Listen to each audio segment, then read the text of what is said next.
Assalamualaikum warahmatullahi wabarakatuh. Selamat malam teman-teman semua. Kami dari kelompok 8 ingin mempresentasikan tentang pendekatan pembelajaran. Sebelum masuk ke materi, perkenalkan anggota dari kelompok kami, yaitu yang pertama ada Sinta Yuniar, Sifa Fauziah, Alhani Dahlan, Tri Hasana Ulfa, Bayu Rahmandika Anugrah, dan yang terakhir ada Halimatus Syedida. Baik, di sini kami akan menjelaskan tentang pendekatan pembelajaran, yang mana materinya ada pengertian pendekatan pembelajaran, yang di dalamnya terdapat fungsi-fungsi pendekatan pembelajaran, dan yang kedua ada manfaat pendekatan pembelajaran, dan yang terakhir ada model-model pendekatan pembelajaran yang di dalamnya juga terdapat pengertiannya. Baik, pertama-tama kita masuk pada pengertian pendekatan pembelajaran.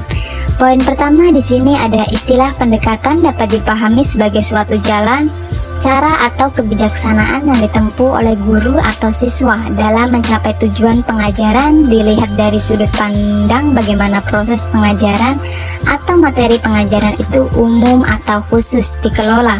Dan poin yang kedua, ada pendekatan pembelajaran menurut Rianto, di mana beliau menjelaskan cara memandang kegiatan pembelajaran sehingga memudahkan bagi siswa dalam menerima pengetahuannya dalam proses pembelajaran dan mampu menemukan pengalaman-pengalaman yang membantu dalam mencapai tujuan yang ditetapkan. Dan poin yang terakhir ada pendekatan pembelajaran yang mana dibedakan menjadi dua. Satu, ada pendekatan berdasarkan proses dan pendekatan pembelajaran ditinjau. Beralih ke fungsi-fungsi pendekatan pembelajaran. Di sini ada beberapa poin. Yang pertama ada menjadi penilai sekaligus mengevaluasi hasil-hasil dari pembelajaran yang telah dicapai. Kedua, ada sebagai pedoman umum dalam menyusun tahapan-tahapan pada metode pembelajaran yang akan digunakan. Dan yang ketiga ada menunjukkan garis-garis rujukan dalam perancangan pembelajaran.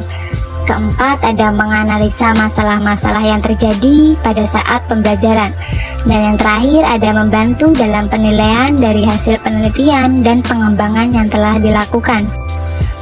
Next slide ada manfaat pendekatan pembelajaran. Manfaat merencanakan pembelajaran dengan pendekatan sistem diantaranya sebagai berikut. Poin yang pertama ada dengan pendekatan sistem, arah dan tujuan pembelajaran dapat direncanakan dengan jelas.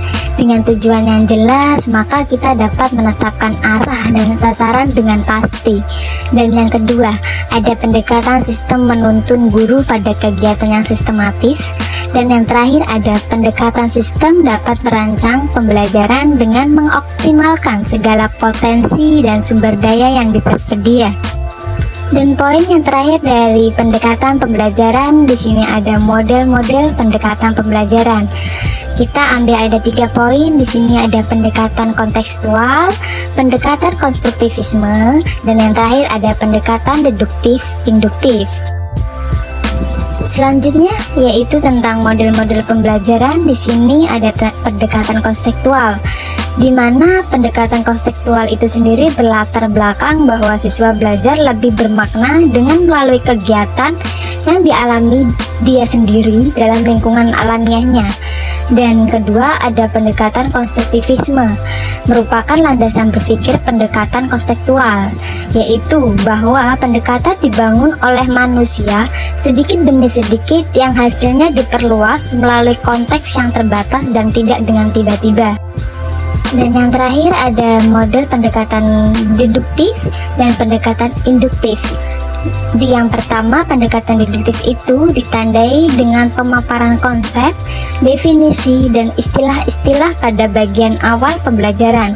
Pendekatan deduktif dilandasi oleh suatu pemikiran bahwa proses pembelajaran akan berlangsung dengan baik bila siswa telah mengetahui wilayah persoalannya dan konsep dasarnya. Dan sedangkan pendekatan induktif, ciri utamanya itu pendekatan induktif dalam pengelolaan informasi yang masih menggunakan data untuk membangun konsep atau untuk memperoleh pengertian. Data yang digunakan merupakan data primer atau dapat pula berupa kasus-kasus yang nyata dan yang terjadi di lingkungan sekitar. Dan yang terakhir terdapat kesimpulan, yang mana dari materi-materi sebelumnya di sini kami simpulkan Yang pertama ada bahwa pendekatan pembelajaran ialah pandangan atau sudut pandang berupa rencana awal untuk menentukan pelaksanaan proses pembelajaran dalam menerapkan perlakuan atau tindakan kelas yang akan digunakan dalam kegiatan belajar mengajar. Dan yang kedua ada berdasarkan pengertian-pengertian tersebut dapat ditentukan beberapa unsur penting yang membedakan pendekatan dari konsepsi pembelajaran yang lain, yaitu satu, merupakan sebuah filosofi atau landasan, dan yang kedua ada merupakan sudut pandang, ketiga terdapat serangkaian gagasan untuk mencapai tujuan tertentu, dan yang terakhir jalan yang ditempuh untuk menyampaikan pembelajaran. Sekian pemaparan materi yang kami jelaskan. Thank you for watching.